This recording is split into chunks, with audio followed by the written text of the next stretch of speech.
最近吳以莉慢慢咁樣重返公眾嘅視線，喺好多社交平台上邊非常活躍。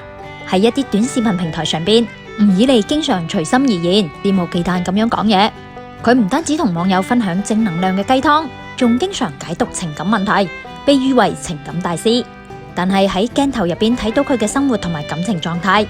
同現實當中唔係咁相似嘅一點係，喺現實生活當中嘅吳以莉似乎並唔係一個善於處理感情同埋家庭關係嘅人。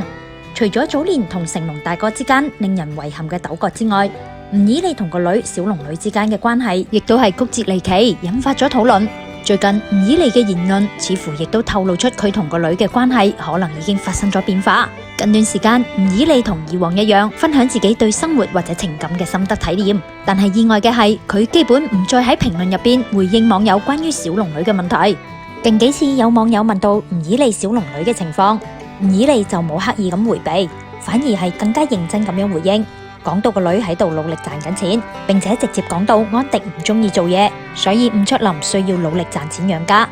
睇嚟吳以莉非常熟悉佢個女嘅近況，所以佢一定係經常同個女有聯繫。而且從吳以莉對呢個問題上面嘅回應嚟睇，佢對個女都仲係好痛錫嘅。講起由於吳卓林老婆對工作嘅厭倦，而令到佢個女冇辦法唔積極咁樣去做嘢養家呢一個話題嘅時候，佢嘅話語入邊，除咗對個女嘅愛之外，亦都令人感受到佢因為個新抱安迪唔中意做嘢，而將呢個沉重嘅負擔推俾吳卓林而不滿。